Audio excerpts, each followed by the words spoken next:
হিন্দু শূন্য হবে বাংলাদেশ। দেখুন বাংলাদেশের হিন্দুরা সবাই ইন্ডিয়াতে চলে আসছে পালিয়ে। পুরো ভিডিওটা দেখুন, হিন্দু প্রতিবাদের ভিডিও। জয় শ্রীরাম। তো আপনারা আগের ভিডিওটা দেখতে পেয়েছিলেন, কথা মিউট করা হয়েছে কেননা কপিরাইট এসে গেছে। তো মানে উগ্রভাবে যদি কোনো কিছু বলা যায় তাহলে সেটা কপিরাইট দিয়ে দিচ্ছে। তো প্রতিবাদও করতে পারছি না ফেসবুকে ইউটিউবে আজকাল। এখানে তো কোনো বাজে ভাষায় কোনো কথা ইউজ হয়নি। তো যাই হোক, আজকে আবার নতুন করে ভিডিওটা বানাচ্ছি। হিন্দু শূন্য হবে বাংলাদেশ, এই পরিকল্পনা প্রতিনিয়ত চলে এসেছে, আজকে সেটা গ্রাস খেয়েছে। দেখতে পাচ্ছেন যেভাবে সরকার পতন করেছে, সরকারকে তারা নিচে নামিয়েছে, যেভাবে দেশের মধ্যে একটা তাণ্ডব চালিয়েছে। তো তাদের রাজনীতি, তাদের যে প্রচেষ্টা তারা চালিয়ে যাক, কিন্তু এই ছাত্র আন্দোলনের নামে যেভাবে হিন্দুদের উপরে তারা নির্যাতন চালিয়েছে, যেভাবে তারা হিন্দুদেরকে দূষণ করছে, তো হিন্দু শূন্য হবে না সেটা আপনারা কি করে ভাবতে পেরেছেন? আপনারা দেখতে পাচ্ছেন যে এমন একটা দেশ, যে দেশের মধ্যে হিন্দুদেরকে প্রতিনিয়ত নির্যাতন করে।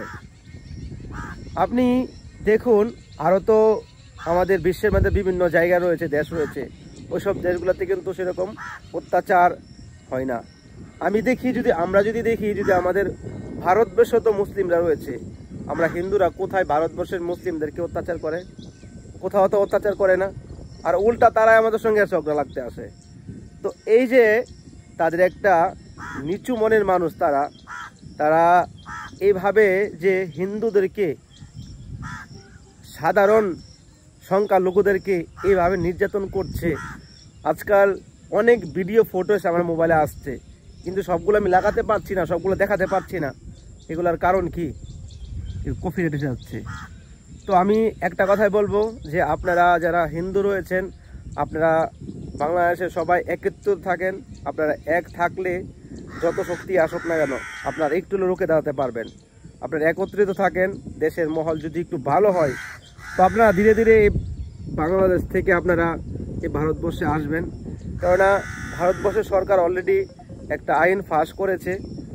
সেই ফাঁসের মধ্যে বলা হয়েছে যারা ধার্মিকভাবে প্রতিরোধ হবে, নির্যাতন হবে, তারা আমাদের এই দেশে এসে একটা আশ্রয় নিতে পারবে। তো সেই নিয়ে আমি আলাদা একটা ভিডিও বানাবো। তো কথা হয়েছে যে অলরেডি বাংলাদেশ ছেড়ে অনেক হিন্দুরা বর্ডারে এসে পালিয়ে আসছে ভারতবর্ষে আসার জন্য। কত নির্যাতন, কত কষ্ট তারা পেয়ে দেশ ছাড়ার জন্য পরিকল্পনা করে। একজন ব্যক্তি তার মায়ের বাপের ভিটা ঘর বাড়ি ছেড়ে কখনোতে দেশ ত্যাগ করতে পারে? তার উপর যখন এরকমভাবে প্রভাব আসে, এইভাবে তাদের উপরে যখন নির্যাতন আসে, তখন সে বাধ্য করে যে দেশ ছাড়তে।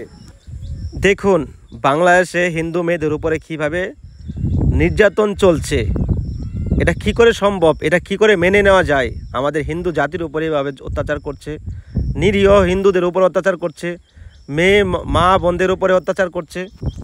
বাংলাদেশের হিন্দুদের নির্যাতনের কারণে হিন্দুরা বাংলাদেশ ছেড়ে ইন্ডিয়ার বর্ডারে এসে দাঁড়িয়েছে ইন্ডিয়াতে আসার জন্য। তারপর কি ঘটনা হয়েছে আপনারা দেখুন। ভারতবর্ষের বর্ডারে এসে দাঁড়িয়েছে, তারা ভারতবর্ষে আসবে, কিন্তু তারপর আমি ফোন দিয়েছি ওসি সাহেবকে। ওসি সাহেব ছিল পঞ্চগড়, ভাই আমি যে বের হবো, পুলিশের গাড়ি দেখলে ভাঙা গেছে, আমি বের হবো কিভাবে? মোট কথা আমরা কালকে সারা রাত এখন পর্যন্ত আমরা সংখ্যালঘু যারা আমরা হিন্দু, আমরা চরম নিরাপত্তাহীনতায় আছি। আজকে আমাদের এখান থেকে যদি ফেরত নিয়ে যান, আপনাদেরকে কথা দিতে হবে আমাদের প্রতিটা বাড়ির, প্রতিটা মহিলার, প্রতিটা পুরুষের জীবনে নিরাপত্তা নেই। আমরা বাংলাদেশে হিন্দুরা অনিরাপত্তায় হীনে আমরা ভুগছি।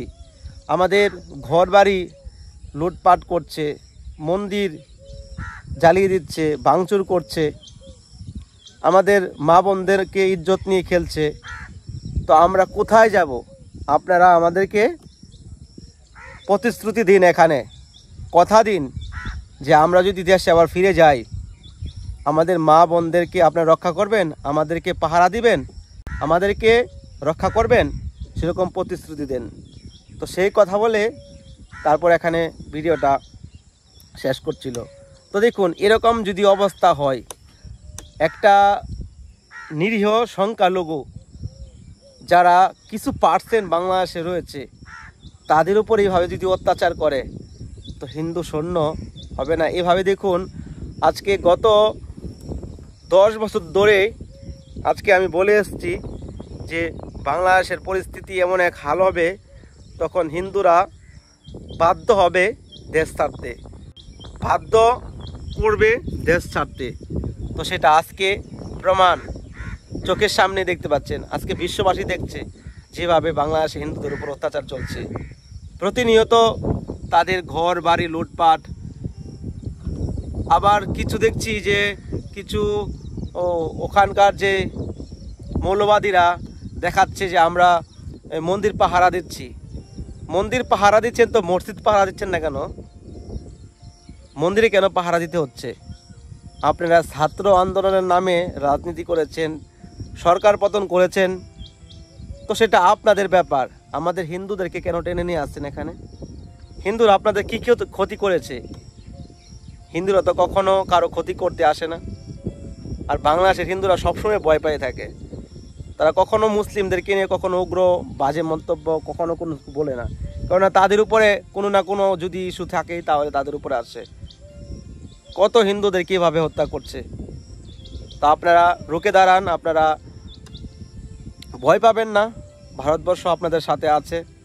আজকে পশ্চিমবাংলায় যে বড় বড় সেলিব্রিটি, ইউটিউবার, রাজনীতিক, তারা তো কিছু বলছে না।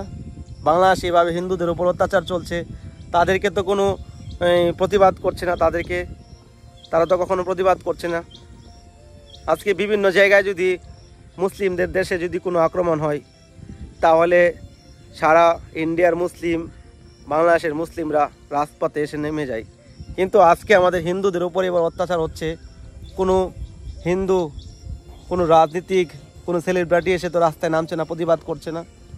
আমাদের হিন্দুরাই হিন্দুদের একটা হিংসা। তো এই জন্য যাই হোক, আপনারা ভয় পাবেন না। বাংলাদেশের লোক, আপনারা একত্রিত থাকুন, আপনাদের পাশে আমরা আছি। আপনারা প্রয়োজনে আপনাদের সঙ্গে আমি কথা বলবো, কিন্তু নাম্বার দিচ্ছি না এই জন্যই, কারণ এত লোক দেখছে, 2 লক্ষ 3 লক্ষ। এখানে ফোন আসলে সবার ফোন তো আমি নিতে পারবো না। আর কিছু মৌলবাদী আছে, তারা যদি নিয়ে এসে গালাগালি করে, সেই জন্য আমি নাম্বারটা দিচ্ছি না। তো আপনারা অপেক্ষা করুন, শান্ত থাকুন। যেভাবে হোক আপনারা রাত দিনে আপনারা পাহারা দিন, বাড়িতে ঘরে সাবধানে থাকুন, বাড়ির বাইরে কম যাবেন। আপনারা যারা বাড়িতে মা বোন আছে তাদেরকে একটু সাবধানে রাখবেন, কেননা পরিস্থিতি এমন একটা জায়গায় এসছে খুবই ভয়াবহ। তো যাই হোক, এখানে এই ভিডিওটা আজকে শেষ করছি। আবার প্রতিবাদের ভিডিও আমরা নিয়ে আসব। তো আপনারা যদি আমাকে সাপোর্ট করে থাকেন তো চ্যানেলটি সাবস্ক্রাইব করে সঙ্গে থাকেন, আর নিচে আপনাদের মূল্যবান কমেন্ট আপনারা জানাবেন। জয় হিন্দ, ভারত মাতা কি জয়, জয় হিন্দু রাষ্ট্র।